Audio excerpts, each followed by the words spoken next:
durablement vôtre pour un monde à la fois vivant, vivable et viable.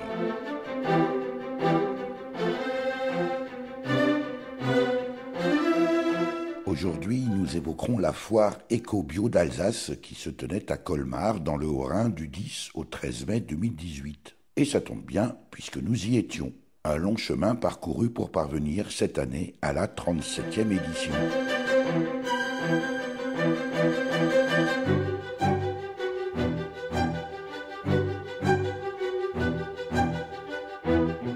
Durablement vôtre, en partenariat avec les radios associatives de Lorraine.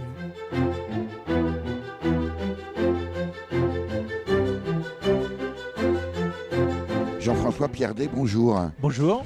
Jean-François Pierdet, nous sommes ici à Colmar, le jour même de l'inauguration de cette importante foire Éco-Bio d'Alsace. Dites-moi, c'est devenu une véritable entreprise. Alors, je ne dirais pas entreprise, mais en tout cas, c'est une aventure humaine fantastique parce que je peux vous dire qu'il y a 5 jours, il n'y avait rien. Et il y a eu 150 bénévoles là, qui ont transformé le Parc Expo en une merveille Alors précisément, de déco. Combien d'exposants aujourd'hui, pendant tout ce week-end de l'Ascension, ici présents à cette foire Éco-Bio d'Alsace, Jean-François Pierdet? Alors environ 480, hein, je sais pas, c'est à quelques Exposants. près, et environ 500 lieux, parce que nous on a des lieux qu'on ne peut pas appeler des exposants, puisque c'est des activités qu'on y mène à cet endroit-là, quoi. Combien de visiteurs sont attendus? On espère aller jusqu'à un peu plus de 50 000, en tout cas en termes de fréquentation. C'est une des plus grosses foires bio de France? Oui, je pense qu'on est dans les 3 plus grandes foires. Il y a Primevère, mais c'est Lyon, et il y a Paris, et il y a Marjolaine à Paris, quoi. Donc nous, à Colmar, on est capable de faire aussi bien qu'eux. Avec aussi l'avantage, peut-être, Jean-François Pierdet, d'être frontalier. Alors, est-ce que là aussi, les visiteurs outre-Rhin? Oui, on essaie, mais par exemple les Suisses, on a du mal quand même. Il y en a forcément qui viennent. Des Allemands aujourd'hui, on en trouvera pas mal. Les autres jours de la semaine, moins. Mais c'est vrai que c'est... Mais c'est pas seulement ça, quoi. Je veux dire, c'est quand même aussi très local et aussi de toute la France, hein. Il y a les deux. Alors, Jean-François Pierdet, la foire Éco-Bio aujourd'hui à Colmar n'a pas toujours été à Colmar. Ah non, on a notre origine, c'est Rouffach. On est parti un peu déçu de quitter Rouffach, mais aussi heureux de trouver d'autres conditions pour faire des choses plus grandes. On n'a jamais pu faire, et ça tombait bien parce que dans la nouvelle équipe, il y avait plein de jeunes familles, des mamans, des parents, des papas qui avaient des enfants, et on a pu faire beaucoup plus de choses pour les enfants qu'on était capable de le réaliser à Rouffach parce que les conditions étaient moins favorables. Donc là-dessus, c'est super bien, et surtout pour les conférences. Les conférences, pour nous, c'est un luxe. Je sors d'une conférence pleine tout à l'heure, juste celle d'après était pleine. On a 5 salles de conférences. À Rouffach, on a eu le malheur d'avoir que 2 salles de conférences. Je me rappelle une fois avec Jean-Pierre Frick où on était un peu intransigeant, on avait dit le thème, ça sera le nucléaire. On met le nucléaire dans la salle principale. Et la petite salle, c'était sur la santé, un truc un peu bidon. Ça regorgeait de personnes et nous on avait 40 personnes. Donc on avait un peu... Mais bon, c'était intéressant. Mais l'inconvénient quand on était dans la grande salle à Rouffach, comme il y avait peu d'espace, là vous voyez, on est dans un espace convivial où on peut s'asseoir, se poser. Il y en a plein d'autres sur la foire. Là-bas, il n'y avait qu'un seul endroit pour s'asseoir à un moment, soit la restauration, soit le fond de la salle de conférence. Et on voyait les gens rentrer, sortir. Pour autant, Jean-François Pierdet, j'ai connu, moi, Rouffach et les origines de cette foire bio qui était à l'époque quand même c'était un défi majeur, c'était relativement marginal. Aujourd'hui, c'est devenu un événement. Qu'est-ce qui a changé en 25 ans? Je ne dirais pas que c'était marginal. C'est un super projet, je pense qu'on a le même, hein. Moi, j'ai été plus de 12 ans, donc là, j'ai fait à peu près le temps dans les deux, hein. J'ai été plus de 12 ans dans les dernières années de la foire. C'est vrai que c'était un défi, parce que c'était un défi de trouver des produits bio. Oui, mais ça a été ça l'intérêt. En même temps, le bio n'avait pas, comme aujourd'hui, dans le dos. Aujourd'hui, je faisais une réflexion aujourd'hui sur un autre journaliste qui me posait la question. C'est vrai que par exemple, cette année, on a essayé d'avoir des producteurs de fromage de chèvre. Eh bien, on a pourtant demandé au syndicat, l'OPABA, de nous trouver tous leurs producteurs de fromage de chèvre. Ils n'ont pas réussi, alors qu'on était prêt à faire plusieurs jours, un seul éleveur. Ils n'avaient pas assez de production parce que c'est génial. Ça veut dire que les producteurs, les petits producteurs, aujourd'hui, ils n'ont pas besoin d'événements comme ça pour vendre leurs Ils produits. n'ont plus besoin. Nous, on a remarqué il y a 2 ans ou il y a 3 ans, on a fait une opération sur le pain. Il y a des paysans boulangers, ils ont dit Alors, on va faire du pain. Effectivement, parce que la foire de Roufac, à l'époque, Pain, vin s'appelait et fromage. pain, vin et fromage. Ouais, ouais. Oui, mais alors il y a un beau clin d'œil cette année. On a une dégustation pour la première fois de toutes les foires. On va avoir une dégustation de pain, c'est aujourd'hui. Ah, c'était aujourd'hui. Il y avait une Aujourd'hui, dégustation de jeudi. pain. Il y avait une dégustation de pain. Et on a tous les jours dégustation de vin. Et dimanche, on a une dégustation de fromage. Donc, on a renouvelé avec ça. Mais pour dire, sur le pain, est-ce qu'on avait fait l'expérience? C'est-à-dire que avant, je me souviens de Roufac, à 17h, si vous aviez oublié d'acheter du pain, vous n'en trouviez plus. Il y avait jusqu'à 7 à 8 boulangers. Aujourd'hui, on en a 3, 2 des fois, mais il aura du pain jusqu'au bout. Parce qu'aujourd'hui, en Alsace, on ne fait pas 10 km sans trouver tous les jours un marchand de pain. Donc pourquoi les gens viendraient à la foire pour acheter du pain? Alors ils continuent d'en acheter parce que ils voient, mais ça veut dire que c'est intéressant, au moins sur la démarche. Au moins on peut dire qu'on a semé des petits cailloux qui ont réussi à provoquer quelques rivières.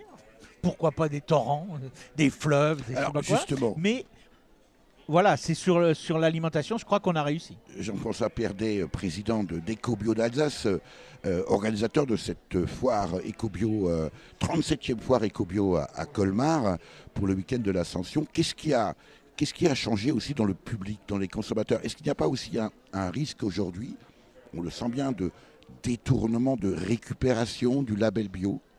Oh, bah il y aura toujours, regardez les grandes surfaces, parce qu'elles font plus de marge avec le bio, donc elles ont intérêt. Non, nous, ce qu'on trouve là, ce qui est riche et ce qui nous encourage à continuer dans notre démarche bénévole, c'est non seulement qu'on fait rencontrer des producteurs, mais aussi grâce aux conférences, on fait se poser des questions aux gens, au spectacle. Aujourd'hui, on a des théâtres pratiquement tous les jours, donc ça, c'est une grande nouveauté. Et surtout les familles.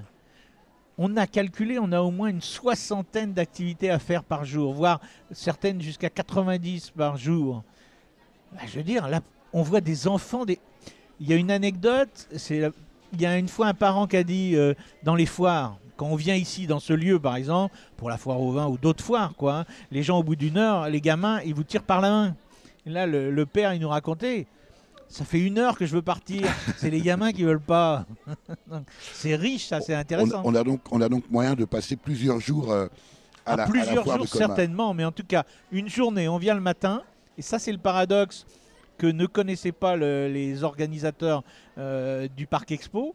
C'est que nous, ils disaient, bon, alors c'est pas grave, les voitures sont arrivées le matin, mais à midi, vous allez avoir des voitures qui partent. Ah non, on a dit non, nous les gens, ils vont rester jusqu'au soir. Et des fois jusqu'au soir minuit. Alors, on a parlé bien sûr des visiteurs. Du côté des exposants, vous le disiez, Jean-François Pierdet, presque 500 exposants. Là aussi, est-ce que des choses ont changé? Est-ce qu'il y a des activités nouvelles qu'on ne trouvait pas il y a encore 10-15 ans? Oui, alors il y a sans doute, mais nous on veut être des puristes parce qu'on a la prétention de dire on est la plus grande foire qui a le moins de bien-être santé. Donc là-dessus, c'est sans doute ça qui triomphe actuellement. Hein. C'est ce qui triomphe dans les foires, le bien-être santé. Nous, on est prétentieux, on en a 7% maxi. Et on veut rester à ça. Pour quelle raison? Parce que c'est vraiment une illusion des fois. Puis comment conseiller? Vous n'allez pas conseiller un naturopathe, un gars qui vend des pierres. Comment vous pouvez dire c'est lui qui a raison, c'est lui? Non, que chacun individuellement on ait envie de faire des choix. Ok, mais on ne peut pas nous cautionner des choix pour le public. Donc on cautionne sur des choses dont on est sûr, dont on a envie de représenter. Et par contre, on a plus de 80 associations où pour eux, le stand est pratiquement gratuit. Est-ce que ça veut dire, Jean-François Pierdet, qu'aujourd'hui, le bio est surtout attractif pour tout ce qui touche à la personne et peut-être moins à ce qui touche à l'environnement? Ah, ça c'est le débat de toujours. Donc là, on est au cœur du problème. Moi, je milite pour le bio, pour la planète, pas pour ma petite santé. C'est vrai qu'on sait, hein, si on veut faire une conférence qui à coup sûr est bourrée, on le fait sur la santé et elle est pleine. Mais il faut et effectivement aussi traiter de ces problèmes-là, mais il faut aller au-delà. Il y a les vrais enjeux. Et je pense que l'agriculture bio est importante, pas seulement pour ce qu'elle produit, mais pour ce qu'elle permet de préserver de la planète. Est-ce qu'il y a un public nouveau? Vous parliez à l'instant des familles, Jean-François Pierdet. Est-ce qu'il y a un public nouveau, des gens qui... alors bien sûr, il y a des convaincus qui viennent peut-être depuis 25 ans ou 30 ans. Est-ce qu'il y a un public nouveau qui s'intéresse en disant « Tiens, je vois du monde, je vois de la lumière, j'y vais ». Dans les jeunes, c'est clair, les trentenaires, hein, dès qu'ils ont des enfants. C'est vrai que c'est intéressant. Hein, on le voit. Hein. L'année dernière, il faisait très beau. Et j'ai fait un direct avec la télé, et d'un seul coup, je leur dis, mais regardez, c'était couvert de gamins. Donc c'est ça, donc ça veut dire qu'il y a les parents qui sont avec. Hein, et c'est ça, c'est intéressant, parce que là, c'est l'avenir. Et puis les gamins aussi, c'est l'avenir. Hein. Jean-François Pierdet, on va vous laisser inaugurer cette 37e foire Éco-Bio d'Alsace. Vous êtes très pris, merci en tout cas. Et puis on va bien sûr découvrir dans les différentes allées de cette foire les exposants. Alors pas tous les 500, mais on essaiera quand même d'avoir un beau panel. Merci à vous. Merci beaucoup.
On les prend par douzaines, alors pour en profiter, on les prend par douzaines. On s'est envoyé une bonne bouteille de chouchen, on s'est envoyé une bonne bouteille de chouchen. À la fin, elle était vide, elle était plus pleine. À la fin, elle était vide, elle était plus pleine. Après, on a fait du stop avec les bigoudens. Après, on a fait du stop avec les bigoudens.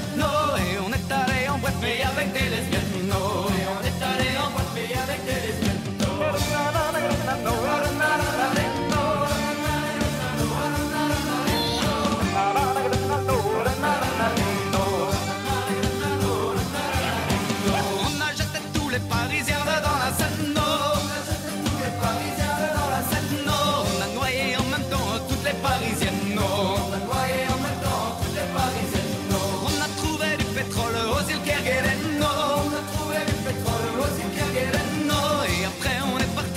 La sirène, et après on est parti au pécho la sirène. Il y en a un que j'oublie toujours, c'est Saddam Hussein. Il y en a un que j'oublie toujours, c'est Saddam Hussein.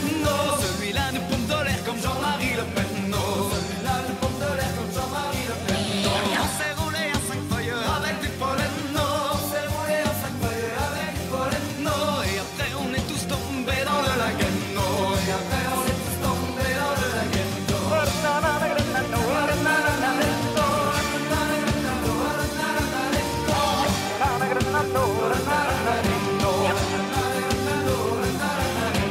Si notre chanson vous a plu, donnez-vous la peine.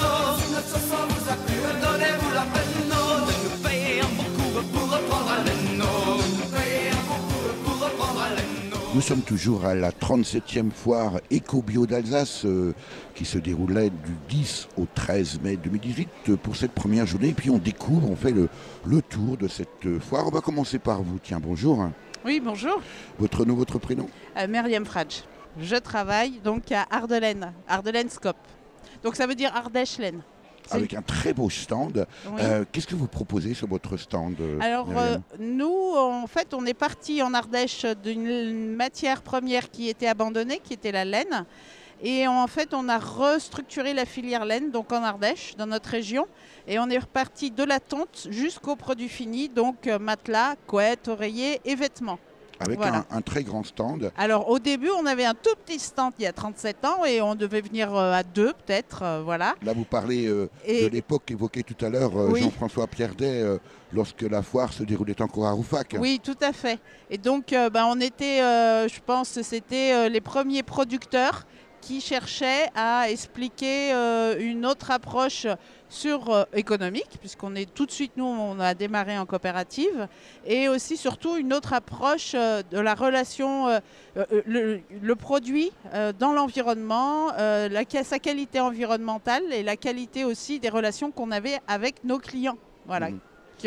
qui nous ont permis de nous développer d'ailleurs après. Alors, on peut dire que déjà votre démarche en elle-même, Myriam Fradge, et la clientèle aussi a évolué depuis ce temps-là. Oui, oui. Au début, Parce que en fait. j'imagine qu'il y oui. avait une grande part de militantisme dès Oui. le départ. Oui, dès le départ, bah oui, c'est toujours comme ça en fait, hein. Au début, il y a 2-3 personnes qu'on traite un peu de fous, d'illuminés marginaux, voilà. Alors Et ça, puis, c'est vrai uniquement dans le domaine de la bio, c'est pas vrai oui. ailleurs. Ah oui, non, mais dans le domaine de la bio, c'était ça, ce phénomène, alors que bon, on peut dire que dès le 19e siècle, il y a des gens qui réfléchissaient à des choses, hein. Mais en fait, donc nous, on a démarré un peu comme les néos, voilà, de l'époque, et en fait, petit à petit, les clients au début qui, ont vraiment eu cette démarche de militantisme, de soutien, petit à petit, il y a eu ce qu'on voit aujourd'hui actuellement, c'est-à-dire plusieurs générations et aussi surtout que cette problématique de la cohérence de la santé, d'un autre rapport à l'économie, ça traversait toutes les couches sociales et petit à petit, ça parle à de plus en plus de personnes. Pas assez encore, mais voilà. Ça veut dire que la clientèle aussi a beaucoup évolué. Oui, disons que elle a évolué parce qu'en fait, elle s'est aussi, il y a eu quand même, je pense, il y a vraiment eu nous, on voit dans l'histoire des moments clés avec les scandales sanitaires au niveau alimentaire. Donc ça, c'est des moments clés. Après, au niveau économique, il y a des moments clés avec des scandales financiers. Voilà, où la valeur à la limite du produit, l'histoire du produit, du travail et du local, l'économie des tissus, des pans entiers qui disparaissent, c'est des traumatismes en fait pour les personnes. Et donc revenir à des choses, une économie de la santé et locale, ça veut dire le bio local, c'est l'idéal. Enfin voilà, c'est un peu des slogans maintenant qui passent de génération en génération et qui se développent. Alors j'imagine aussi, Myriam Fradge, que vous-même, alors peut-être pas vous personnellement, je ne connais pas votre histoire, mais Ouais. les acteurs de cette filière ont eux-mêmes dû évoluer, Oui, bien sûr. passant d'un côté très militant à aujourd'hui, ce qui s'apparente quand même à une entreprise. Oui, c'est en fait, Coopérative, certes. nous, on est une coopérative de territoire, mais ça veut dire qu'on se bat sur l'emploi dans notre secteur. Donc en fait, on a dû évoluer, mais c'est les clients qui nous ont fait évoluer parce qu'au début, ils disaient vos produits sont impeccables, sauf que voilà, là, la coupe, c'est pas terrible. Donc ils nous ont fait évoluer dans la qualité, ils nous ont fait évoluer dans leurs demandes parce qu'ils voulaient peut-être des gilets sans manches ou des oreillers un peu plus souples, etc. Donc sur le confort, et évoluer en disant là, ça fait un peu ringard si vous pouvez passer, voilà. Il y a tous ces niveaux-là, c'est aussi une évolution. Alors c'est pas qu'on veut faire comme ce qui existe dans les monoprix, prises uniques ou grandes anciennes, etc. Mais c'est qu'on doit s'adapter aussi vraiment à ce que les gens recherchent, que ça soit courant, voilà. On va vous laisser avec votre clientèle nombreuse ici à cette 37e foire Ecobio de Colmar. Merci infiniment. Si on veut vous retrouver sur Internet, une adresse peut-être, Myriam ? C'est www.ardelaine.fr. Et voilà, c'est tout simple. Merci Voilà. beaucoup. Au revoir. Durablement vôtre, Éric Mutschler. Nous continuons notre déambulation ici à cette 37e foire Ecobio d'Alsace au Parc Expo à Colmar du 10 au 13 mai 2018. Parmi les 480 exposants, évidemment, on ne peut pas tous les voir, mais on va s'arrêter sur le stand de François Meyer. Bonjour. Bonjour. Alors évidemment, on ne peut pas être sur cette foire bio sans parler des vins d'Alsace. François Meyer, votre maison Meyer est en Déméter, ça veut dire quoi? Donc Déméter, c'est le label de garantie de la biodynamie. Donc si on fait la biodynamie dans les règles de l'art, on est contrôlé et donc on reçoit le logo Déméter. Mais ça consiste en quoi le label Déméter? Donc en fait, on travaille un peu les vignes comme en homéopathie avec des doses de préparats qu'on dynamise dans de l'eau et qu'on dépend sur la vigne, soit pour nourrir le sol, soit pour stimuler la vie de la pousse de la vigne. Alors le vin d'Alsace en bio, c'est devenu presque la norme? Au jour d'aujourd'hui, oui, mais à l'époque, quand papa a commencé en 1969, c'était pas tout à fait pareil, quoi. Ça veut dire quoi? C'est que vous étiez à cette époque-là encore des marginaux? Quand papa il a commencé, oui, c'était sûrement un des premiers en biodynamie et à l'époque on était un peu regardés comme des farfelus parce que c'était absolument pas dans l'air du temps. Les choses ont beaucoup changé aujourd'hui quand on voit l'affluence ici sur cette foire éco-bio d'Alsace avec beaucoup de monde déjà et puis aussi sur votre stand du reste. Surtout, ce qui est bien, c'est que le public s'y intéresse de plus en plus. Donc, si le public est présent, les producteurs sont là aussi, quoi. Donc, c'est pour ça que cette foire fonctionne.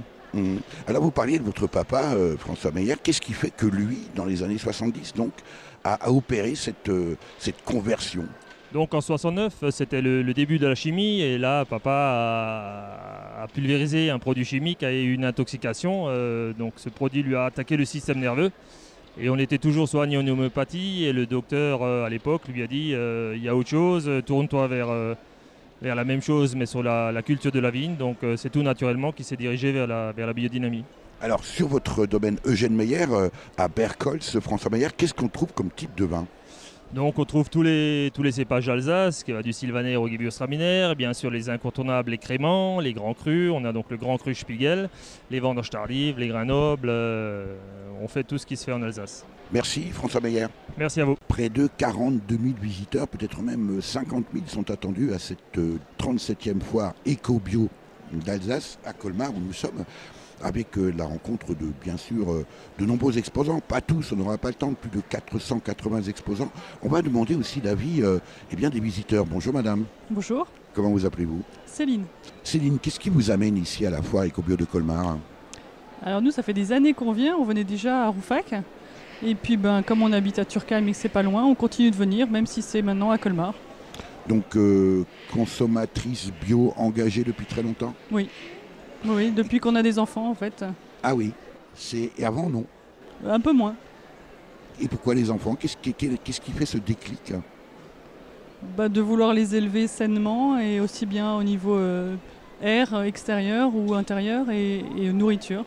Je peux vous demander ce que vous faites dans la vie? Médecin. Ça aide? Pas du tout. Vous êtes à contre-courant? Non, mais je suis en rééducation donc ça n'a rien à voir et...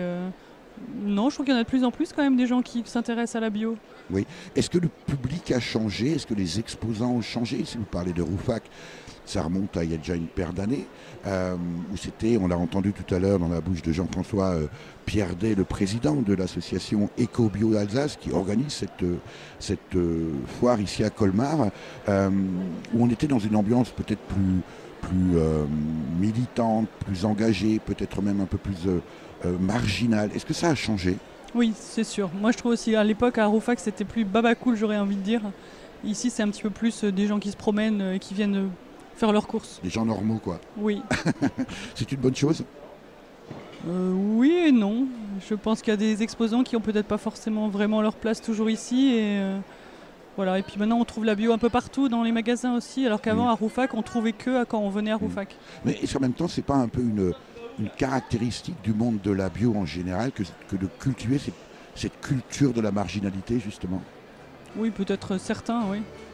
On va vous laisser vous promener. Merci infiniment, Céline. Merci. Ah, si j'avais les beaux souliers que ma mignonne, si j'avais les beaux souliers que ma mignonne m'a donné à vous. Si j'avais les beaux souliers que ma mignonne, si j'avais les beaux souliers que ma mignonne m'a donné. Les souliers du vieux poirier, mes souliers sont rouges. Ma mignonne, mes souliers sont rouges. Ma mignonne, mes amours, mes souliers sont rouges. Ma mignonne,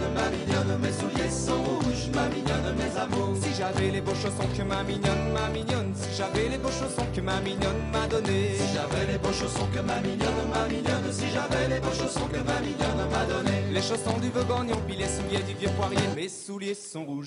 Ma mignonne, mes souliers sont rouges. Ma mignonne, mes amours, mes souliers sont rouges. Ma mignonne, mes souliers sont rouges. Ma mignonne, mes amours. Oh, si j'avais les belles jarretières que ma mignonne, si j'avais les belles jarretières que ma mignonne m'a donné. Si j'avais les belles jarretières que ma mignonne, si j'avais les belles jarretières que ma mignonne m'a donné. Les jarretières du vieux Giguère, les chaussons du Vogognon, puis les souliers du vieux poirier, mes souliers sont rouges. Ma mignonne, mes souliers sont rouges. Ma mignonne, mes amours, mes souliers sont rouges. Ma mignonne, mes souliers sont rouges. Ma mignonne, mes amours. Si j'avais la belle culotte que ma mignonne, si j'avais la belle culotte que ma mignonne m'a donné. Si j'avais la belle culotte que ma mignonne, si j'avais la belle culotte que ma mignonne m'a donné. À la culotte du vieux Mayotte, les jarretières du vieux Giguère, les chansons du Vogognon, puis les souliers du vieux poirier, mes souliers sont rouges. Ma mignonne, mes souliers sont rouges. Ma mignonne, mes amours, mes souliers sont rouges. Ma mignonne, mes souliers sont rouges. Ma mignonne, mes amours. Ah, si j'avais la belle chemise que ma mignonne, si j'avais la belle chemise que ma mignonne m'a donné. Si j'avais la belle chemise que ma mignonne, si j'avais la belle chemise que ma mignonne m'a donné. La chemise du vieux Laprise, la culotte du vieux Mayotte, les jarretières du vieux Giguère, les chansons du vieux Grognon, puis les souliers du vieux poirier, mes souliers sont rouges. Ma mignonne, mes souliers sont rouges. Ma mignonne, mes amours, mes souliers sont rouges. Ma mignonne, mes souliers sont rouges. Ma mignonne, mes amours. Ah, si j'avais les belles bretelles que ma mignonne, si j'avais les belles bretelles que ma mignonne m'a donné. Si j'avais les belles bretelles que ma mignonne, si j'avais les belles bretelles que ma mignonne m'a donné. Les bretelles du vieux Roussel, la chemise du vieux Laprise, la culotte du vieux Mayotte, les jarretières du vieux Giguère, les chansons du vieux Grognon, puis les souliers du vieux poirier, mes souliers sont rouges.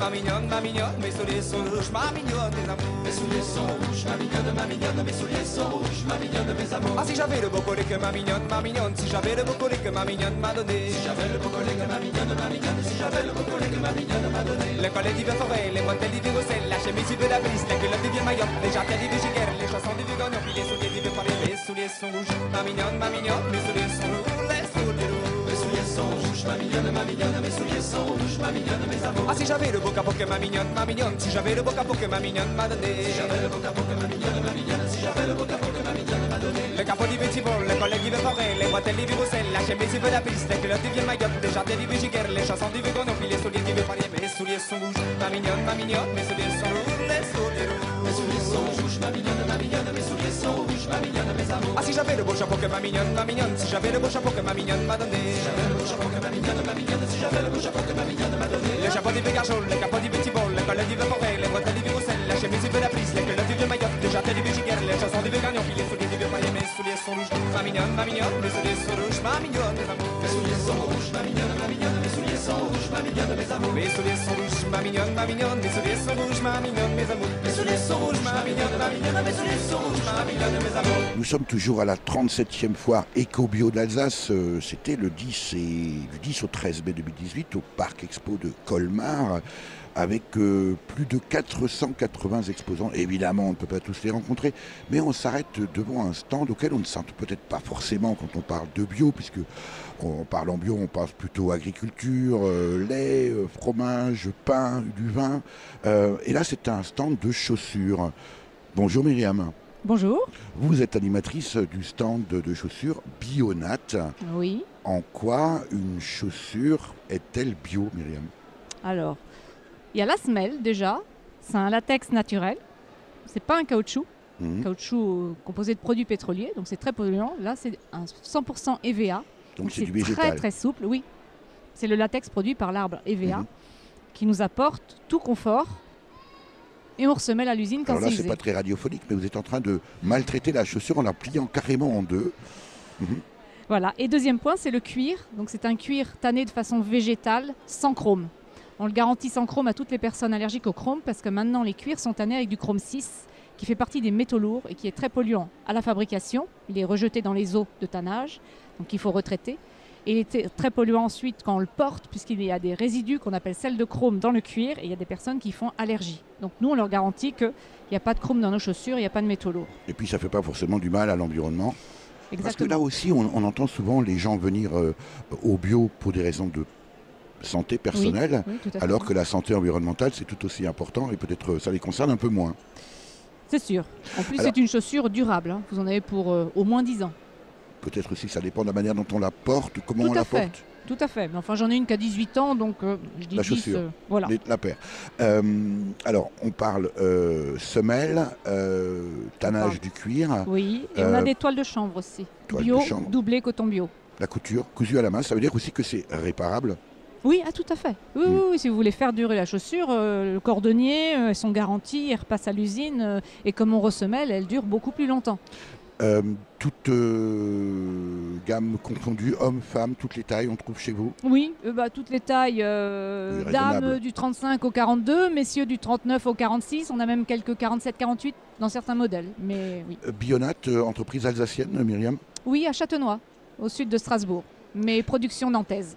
Production nantaise. Et on vous trouve à quel endroit? Au-delà Alors il y a un magasin à Strasbourg, un à Colmar, un à Paris, et puis après il y a des commerciaux comme moi qui nous baladons en région, qui venons faire une animation ponctuelle dans une Biocoop ou un Satoris, un magasin alimentaire bio, pour présenter les chaussures et faire connaître la marque. Combien de personnes aujourd'hui à Bionat, employés? Oh, une quinzaine. C'est une toute petite structure, ils sont 8 à l'usine. Et... Comment vous faites pour tenir le choc contre la production de chaussures venues de l'étranger et puis on va dire aussi d'Italie beaucoup, hein, c'est le pays de la chaussure. Italie, Espagne, oui. Oui, Portugal aussi. Et quand on dépece aujourd'hui une chaussure, on s'aperçoit que c'est quand même essentiellement des bouts de cuir avec de la colle. Oui. Comment vous faites pour rester en vie et proposer des produits tels que les vôtres, Myriam? C'est les clients qui choisissent. Hein. Ils ont goûté, ils y reviennent, ça leur convient, donc on est toujours là. Quand ils auront de venir, voilà. Alors, on va quand même faire une petite expérience, Myriam. Je vais soulever une chaussure parce qu'évidemment, en dessous, il y a le prix. Voilà, alors ça, on va la décrire, je vais vous laisser faire. Donc là, c'est une chaussure montante, c'est la Glénan, à lacet. C'est une chaussure tout terrain, elle est citadine, mais elle est aussi randonnée. Moi, j'utilise pour randonner dans les Vosges. De l'allure et de la robustesse. Elle est cousue, hein, c'est une toute cousue. Donc, homme, femme, elle est mixte. Hein.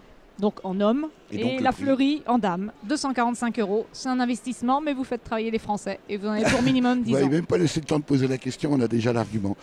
Alors évidemment, on le comprend très bien, évidemment c'est un produit de qualité, c'est un produit qui dure. Néanmoins, on a aujourd'hui une clientèle qui raisonne de cette façon-là. Oui. En se disant, on aimerait bien en avoir plus qui veulent bien acheter des chaussures qui durent plutôt que les jeter tous les 2 ans, mais il y a une clientèle, elle est petite. Elle est essentiellement bio, voilà. C'est-à-dire qu'il faut être aujourd'hui fortuné pour acheter vos produits, Myriam? Non, c'est pas fortuné. C'est déjà un vrai prix pour une chaussure. C'est un investissement, on fait en 3 fois, et puis voilà. C'est quand même souvent ce qu'on reproche, même en alimentation bio, en se disant, bon, voilà, ce côté un peu bobo. C'est pas le problème du bio, je crois que ça, c'est le problème de produire des chaussures en France. Les fabricants français, il n'y en a plus beaucoup. Les Français qui font fabriquer en France, je parle, hein. Parce qu'il y a des marques françaises et RAM qui font fabriquer ailleurs.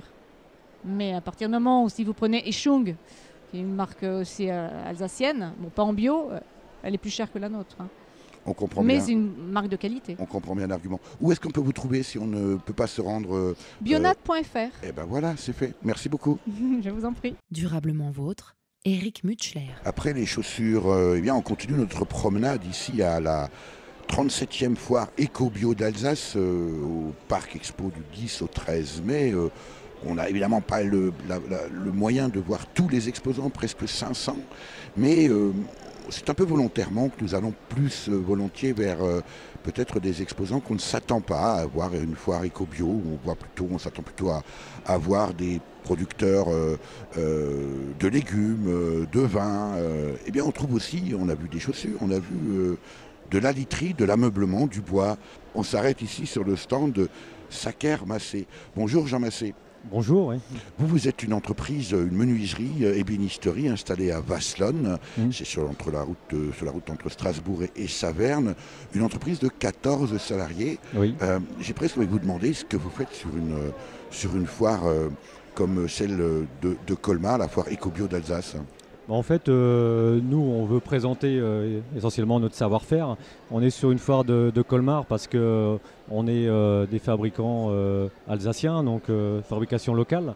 Donc je pense qu'on a notre place ici pour montrer justement notre savoir-faire et travailler essentiellement avec des matériaux qui viennent de la région. Donc voilà, c'est des produits qui sont fabriqués ici. Et qui sont essentiellement des produits naturels, donc avec des finitions naturelles et avec du bois local. Qu'est-ce qui vous démarque alors précisément par rapport à des fabricants de meubles, on ne va pas citer de noms de grandes marques suédoises évidemment, mais qu'est-ce qui fait qu'aujourd'hui un client vient plus vous voir vous que précisément on va dire le supermarché de l'ameublement? La première raison déjà c'est parce qu'on fabrique, donc on fait du sur-mesure. Donc c'est-à-dire on est à l'écoute du client et on va chercher à comprendre ce qu'il souhaite et les envies qu'il a. Et après, c'est à nous de proposer en tant que professionnels les choses qui lui correspondent, le bois qui lui correspond, la finition qui lui correspond.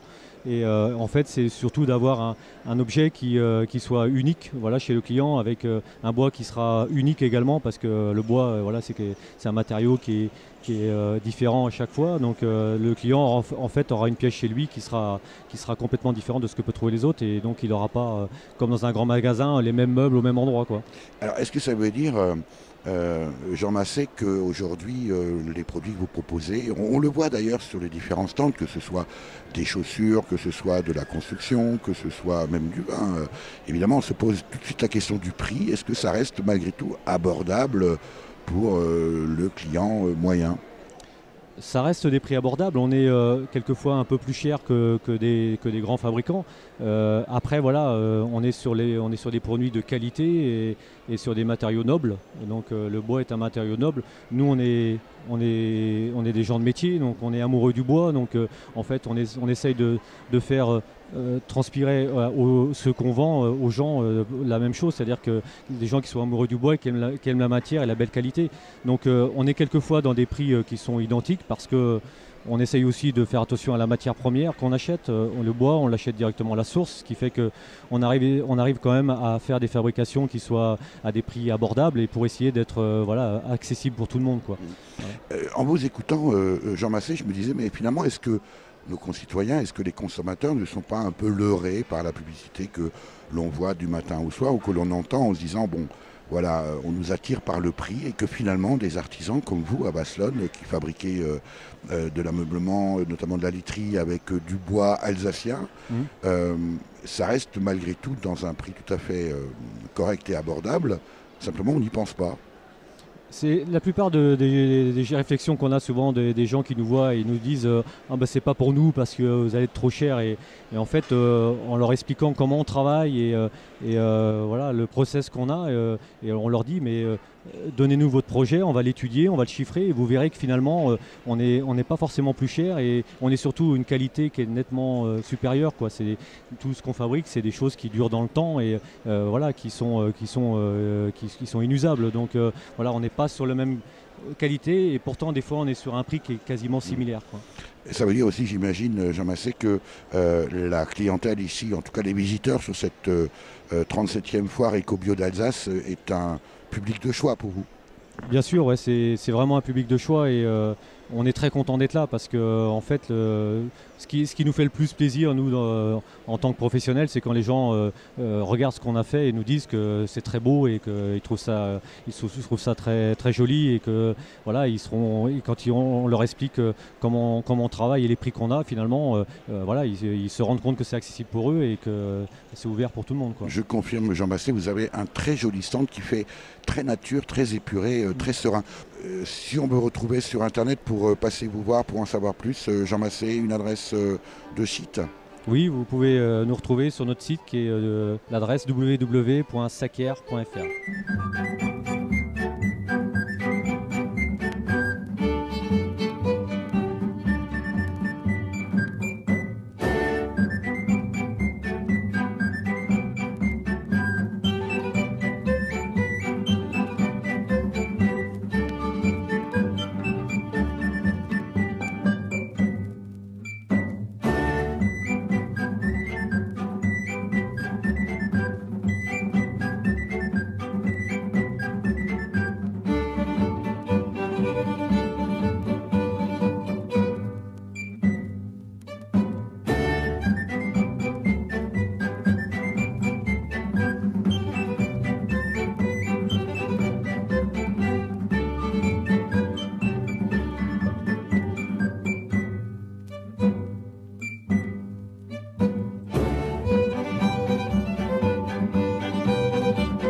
Voilà, on a fait le tour de cette 37e foire éco-bio d'Alsace. C'était du 10 au 13 mai 2018 au Parc Expo de Colmar. Alors quand je dis on a fait le tour, c'est-à-dire qu'on a physiquement fait le tour, on n'a pas vu tout le monde.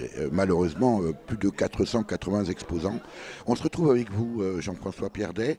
Ce qui nous a frappé cette année, c'est qu'il y a de tout. Parmi les exposants, vous le disiez en début de ce reportage, Colmar, la foire mythique de Colmar, aujourd'hui bio, a commencé à Rouffach sous l'appellation foire du vin, du pain et du fromage. Aujourd'hui, il y a bien sûr toujours encore du pain, du vin et du fromage, mais il y a aussi beaucoup d'autres choses.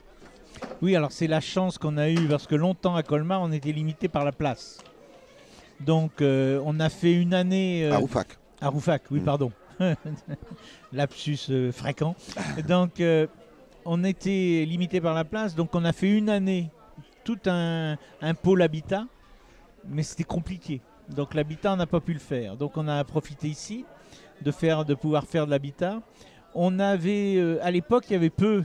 À l'époque, je me rappelle, il y avait peut-être 3 fabricants de fringues qui étaient un peu corrects, qu'on pouvait mettre, quoi. Donc, il faut être raisonnable, parce que c'est vrai que du tissage à métable, il y en a toujours eu, mais bon, ce qui est bon. Donc, on peut être bio et dans la mode, quoi, vous voulez dire. Oui, surtout que l'équipe la nouvelle qu'on a, parce qu'on a eu besoin de 109 déjà, on est passé de 10, on est 80 là, à bosser toute l'année. Il y a eu plein de jeunes mamans. Déjà, avec Jean-Pierre, on disait oh, pas de cosmétiques et tout ça. Oui. Et, elles ont dit mais écoute, nous on s'en met des cosmétiques et il y a des bons cosmétiques. Bon, déjà on a accepté 2 ou 3 cosmétiques et surtout on a dit on avait notre petite sœur de Prime Vert où il y avait plein de fringues parce que plein de jeunes à Lyon, une foire à Lyon, la même que nous, dans lequel on a signé une charte. On a signé une charte à commun avec 5 autres foires, donc on a une démarche particulière. Et ils sont nés un peu en venant nous voir, quoi. Ils sont nés quelques années après nous. Et là, il y avait plein de jeunes et qui venaient aussi s'habiller. On a dit, faut arriver à faire aussi. Ça nous fera peut-être venir une jeunesse qui a envie de s'habiller. Donc voilà les faits qui ont amené plus de place et la possibilité de le faire. Donc voilà, c'est essentiellement ça. On l'aurait fait à Rouffach aussi si on avait eu la place.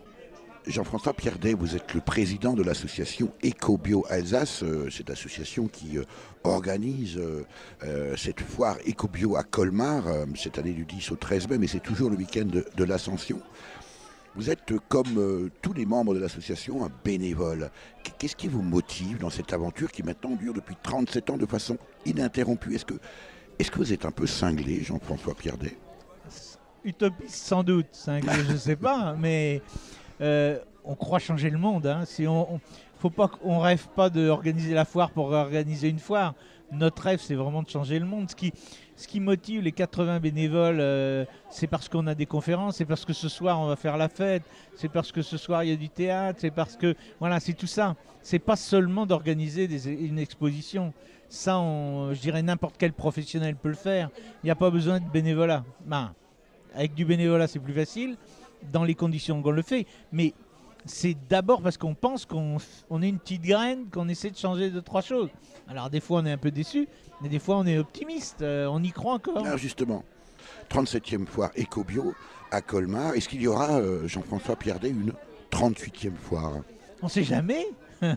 En tout cas, pour l'instant, dans les projets, il y en a une, mais après, tout peut évoluer, on ne sait pas.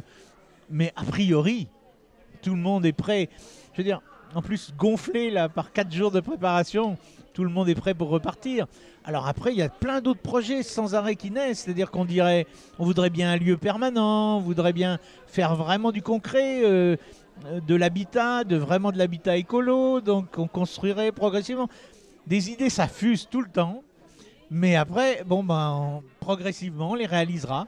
Et puis un jour, il y a des jeunes qui prendront la relève. Comme nous, il y a 12 ans, on a pris la relève de ceux qui avaient déjà bossé 25 ans. Et bien voilà. Et bien peut-être qu'ils auront un projet génial qui sera la continuité. Tout ça avec l'objectif de changer le monde. Et est-ce que le monde change? Alors, trop peu vite. Pour prendre un euphémisme. Mais c'est vrai que... Voilà, le thème du travail cette année, c'est super parce que les 2 conférences sur le thème là étaient pleines. Donc ça veut dire qu'il y a du boulot. Mais les 2 salles pleines ne faisaient pas le nombre de personnes qui étaient ici. Donc le jour où on sera obligé de faire les conférences dans ce hall, là, on aura réussi. L'invité de Durablement Vôtre, coup de gueule ou coup de cœur?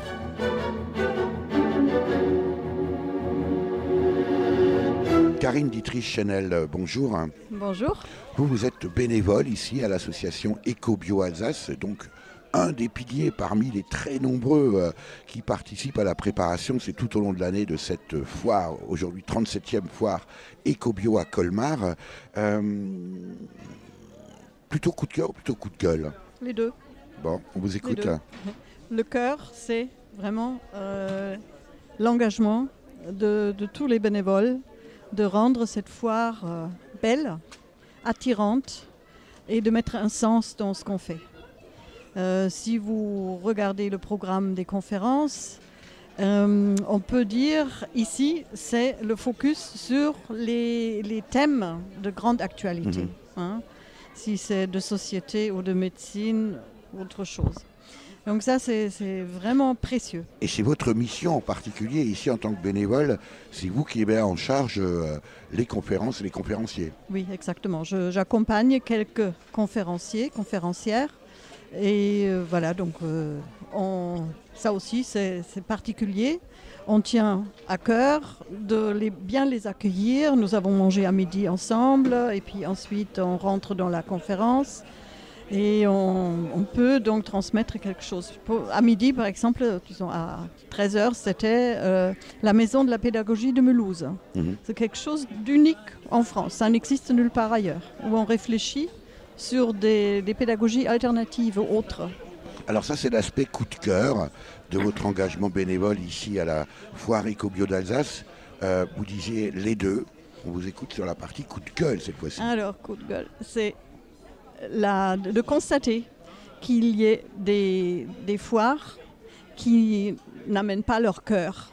En allemand, il y a le mot Herzblut, c'est-à-dire amener le sang du cœur pour s'engager dans quelque chose. Et c'est ce qu'on sent ici. Karine Dietrich-Chenel, parce que vous êtes vous-même d'origine allemande. Exact, oui. Et ce que je vois, c'est de faire un commerce, par exemple, avec les adresses Internet que donnent les visiteurs.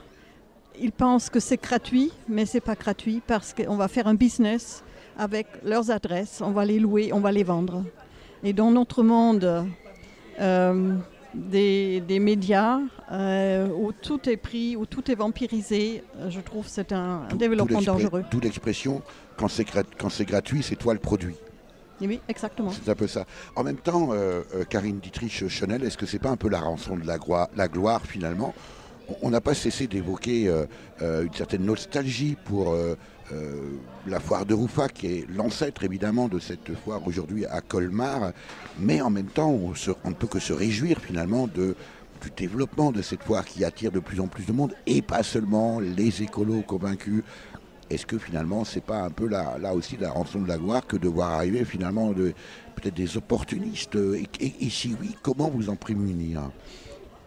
Les opportunistes sont partout. Je pense qu'il faut vivre avec. Il faut surfer dessus pour trouver aussi peut-être d'autres formes adaptées. Mais finalement, c'est un peu le principe du virus. Il vous oblige à progresser. Il vous oblige à être encore à la pointe. Qu'est-ce qui vous motive, vous-même, Karine Dietrich-Chenel, à être bénévole dans une telle association? Écoutez, moi, je vois un sens dans ce que je fais. Et d'être une petite roue dans quelque chose de beau et de bon pour moi, c'est un but dans la vie. Alors, on disait, vous êtes d'origine allemande, précisément, quelle comparaison, en profitez, quelle comparaison faites-vous entre ce qui se passe aujourd'hui? On cite souvent en matière d'écologie, de développement durable, l'Allemagne à la pointe. Vous qui avez probablement cette double appartenance, cette double culture, quel regard portez-vous sur la différence franco-allemande? Oui, sur le fait que, est-ce que les Allemands sont effectivement plus en avance? Alors évidemment, ici on est en Alsace, donc ça compte un peu moins, mais que des autres pays européens. Et si oui, pourquoi? En effet. Je pense que si vous allez à Fribourg, le quartier Vauban, vous voyez très bien que c'est devenu quelque chose de normal, de voir des maisons chauffées par l'énergie solaire. Au milieu des mauvaises herbes. Oui, voilà, et quand vous voyez aussi le monde qui se promène, le magasin bio qui est là, la communication qui existe entre les personnes, en effet, là, il y a une avant-garde, mais qui est devenue aussi une normalité.